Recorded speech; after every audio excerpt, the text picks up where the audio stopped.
नमस्कार, स्वागत है आप सभी का एक बार फिर से मोटिवेशन फैक्ट्री के शानदार प्लेटफॉर्म पर। आप सभी लोग कहते हैं ना कि वर्दी में ही भैया मोटिवेशन मिलता है, तो आज की इस वीडियो में वर्दी में ही हम इंटरव्यू लेकर आए हैं। हमारे साथ मौजूद है किशन कुमार गुप्ता जी, और जो भी एक्साइज इंस्पेक्टर है चेन्नई में। तो आज इनकी जर्नी को हम डिस्कस करने वाले हैं। काफ़ी इंटरेस्टिंग इनकी जर्नी है।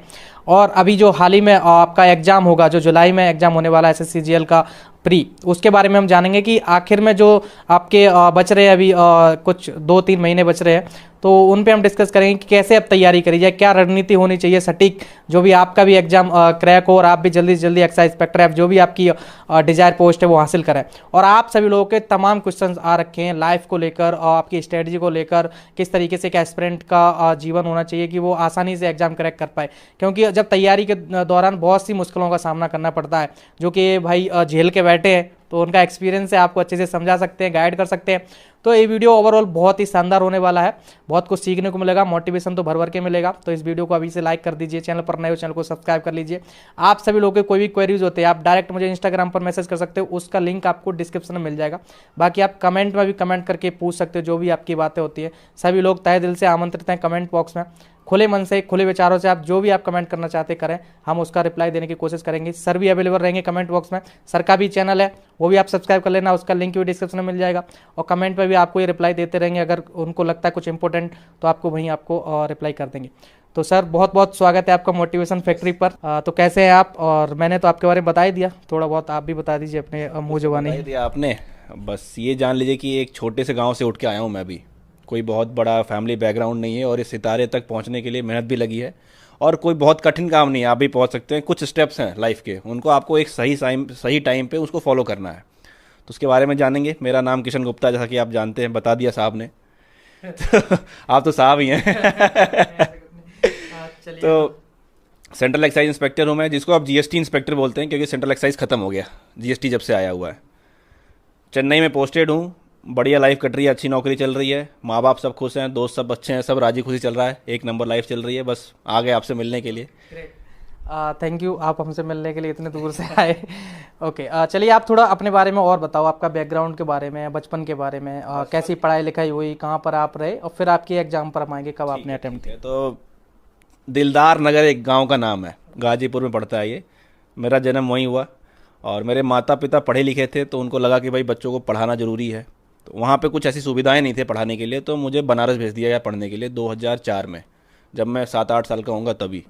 तो तब से मैं अपने कभी रिलेशन के में रहा, कभी बाहर कमरा लेके रहा, ऐसे ऐसे पूरा स्ट्रगल चला। स्कूलिंग मेरी बनारस से हुई सारी। उसके बाद कॉलेज भी मेरा सारा बनारस से ही हुआ। महात्मा गांधी काशी विद्यापीठ से मैंने BSc किया, मैथ्स फिजिक्स केमिस्ट्री तीनों सब्जेक्ट में ही। उसके बाद मुझे ये मोटिवेशन पढ़ाई का और तैयारी करने का तब आया जब मैंने अपने भैया को देखा। वो AA है, अभी कैग में पोस्टेड है, कोलकाता कैग में। तो उसके लाइफस्टाइल को देख के मुझे लगा कि यार सरकारी नौकरी में तो दम है भाई। क्योंकि जब मैं उसकी शादी में गया तो 4-5 sir sir sir sir oh my God. तो उस समय मैंने डिसाइड कर लिया था कि करना तो सरकारी नौकरी है। ग्रेजुएशन करते करते, और सबसे पहले मैं आपको बता दूं कि मैं बहुत ही एवरेज स्टूडेंट था। 60% से ऊपर कभी मेरे मार्क्स नहीं आए किसी भी एग्ज़ाम में। हाँ, बस करना क्या है, खेलना है। दोस्त 4-5 थे, साइकिल थी, कहीं भी चले जाते थे खेलने के लिए, क्रिकेट खेलने के लिए कहीं भी चले जाए, मई की 50 डिग्री टेम्परेचर कोई होना हो, क्योंकि पढ़ाई लिखाई में कोई इंटरेस्ट नहीं था। लेकिन फिर क्लास थर्ड ईयर करते करते लगा कि भाई कुछ करना भी पड़ेगा जीवन में, कब तक क्रिकेट खेलेंगे, कोई इंटरनेशनल तो खेल नहीं रहे हैं कि कुछ पैसे आने हैं। तो फिर मैंने तैयारी स्टार्ट की। फिर मैंने CGL के बारे में पढ़ा, तो उसमें मुझे ये लगा कि भाई इंग्लिश ठीक ठाक ही है, मैथ्स आता ही है, तो कर लेंगे शायद। और लग गए तैयारी में। तैयारी करने यहाँ पहुँचे दिल्ली। पिताजी का बहुत ज़्यादा सपोर्ट रहा है बचपन से ही, क्योंकि जो लोग मुझे जोश स्टॉक पे देखे होंगे वो मेरी कहानी जानते हैं पीछे की क्या रही है। तो पिताजी का सपोर्ट हमेशा ही रहा। उन्होंने बोला कि ग्रेजुएशन हो गया बेटा, अब तुम चले जाओ दिल्ली, जाके तैयारी करो। क्योंकि माँ बाप को तो यही लगता है कि दिल्ली में तैयारी होती है। सच्चाई ये है नहीं, तैयारी आप कहीं भी कर सकते हैं। हाँ, तो मैं यहाँ पहुँचा, और आप विश्वास नहीं करेंगे अंकित जी कि 2018 में पहली बार मुझे स्मार्टफोन मिला था। फर्स्ट टाइम वीवो का था, 1603 मॉडल था वो। पापा ने बोला बेटा बाहर जा रहे हो तो एक स्मार्टफोन लेके जाओ कम से कम। स्मार्टफोन लेके आया मैं यहाँ पे। KD कैंपस में एडमिशन ले लिया, क्योंकि KD campus was the big बून।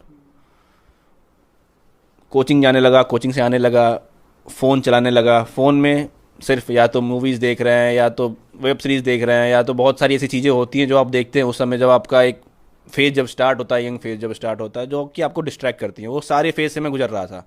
रात में नींद नहीं आनी है क्योंकि 2 बजे रात तक मोबाइल चला रहे हैं, 3 बजे रात तक सिर में हेडेक हो रहा है, सुबह उठ रहे हैं 11 बजे, कोचिंग जा रहे हैं, खाने का मन नहीं किया, दाल चावल बना लिया, सूखा मूखा कुछ खा लिया। मतलब लाइफ में कुछ चल ही नहीं रहा था ढंग का, ना ढंग से बॉडी को न्यूट्रिशन मिल रहा था, ना दिमाग को पढ़ाई मिल रही थी, ना दिमाग को रेस्ट मिल रहा था, तैयारी बिल्कुल जीरो चल रही थी। लेकिन एक दिन ऐसे में बहुत ज़्यादा थका हुआ था, केटी कैंपस का टेस्ट देके निकला। अभी 1 महीने हुए थे मुझे केटी कैंपस ज्वाइन दिए हुए। केटी कैंपस मेरे 50 नंबर आए संडे के मॉक टेस्ट में, और मैं बिल्कुल टेंशन में। उस समय मेरे पिताजी 5,000 रुपये मुझे भेजते थे गांव से, मुखर्जी नगर में। मैं 2 भाई रहते थे हम।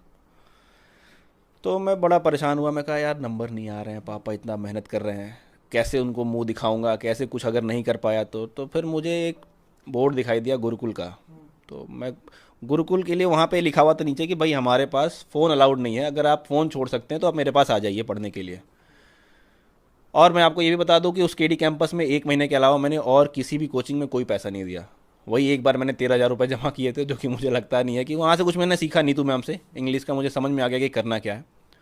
बाकी कहीं से मैंने कोई पेड बैच नहीं लिया। मैं चला गया चुपचाप गुरुकुल। पापा को फ़ोन किया कि पापा गुरुकुल है, ऐसा ऐसा है, और मुझे फ़ोन की बड़ा बेकार से एडिक्शन हो गई है, तो मुझे वहाँ जाना है। पिताजी तुरंत तैयार कि बेटा ठीक है, मैं आ रहा हूँ, तुम्हें लेके जाऊँगा। पापा वहाँ से चले आए, मम्मी पापा दोनों लोग। फिर लेके गए वहाँ, एडमिशन हो गया। वहाँ पे जब उन्होंने कहा कि भाई तुम्हारा टेस्ट लेंगे हम, उन्होंने टेस्ट लिया तो मेरे नंबर आए 64 नंबर। बोल रहा हूँ लेंगे ही नहीं भाई, आपके 64 नंबर आ रहे, तैयारी कैसे होगी। मैं बोला सर आप ले लो, मैं तैयारी करूँगा, मेहनत करूँगा।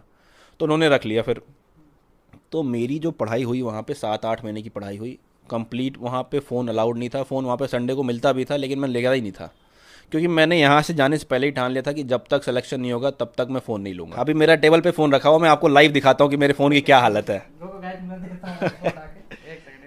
ये मेरा फ़ोन है, आप इसको जूम करके दिखाइए। इसका स्क्रीन टूटा हुआ है, स्क्रीन गार्ड टूटा हुआ है, ब्लैक स्पॉट पड़े हुए हैं, सब कुछ, लेकिन मुझे इसका कोई यूज़ ही नहीं है, क्योंकि मैंने इसकी आदत छोड़ दी है बिल्कुल। ये आपका सबसे बड़ा प्रॉब्लम है आपके तैयारी के टाइम पे। अगर आप इससे दूर है ना, तो आपका सिलेक्शन 50% ईजी हो गया है। सबसे बड़ा डिस्ट्रैक्शन है इंस्टाग्राम, फेसबुक, व्हाट्सएप। कोई महिला मित्र बन जाती है आपकी, ठीक है। और फिर बहुत सारे ख्यालात आते हैं जब आप एक यंग फेज से, जब आप 18-19 साल के ऊपर चलते हैं, तो आपके सारे हार्मोन सिस्टम में एक्टिव होते हैं। तो आपको कुछ ऐसी चीज़ें करने के लिए बोलते हैं जो आपको उस समय पे नहीं करना चाहिए। क्योंकि अगर आप देखें, हमें दयाराम साहनी जी ने क्यों बोला था कि गो बैक टू वेदास।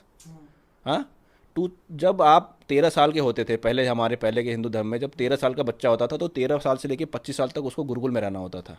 क्यों रहना होता था? क्योंकि उनको उन्हीं सारे डिस्ट्रैक्शन से बचाना होता था कि जिससे उनके लिए सबसे ज़्यादा घातक हो सकती है। 13 साल तक कोई लड़का जानता ही ना था कि लड़की क्या होती है, या कुछ हार्मोन्स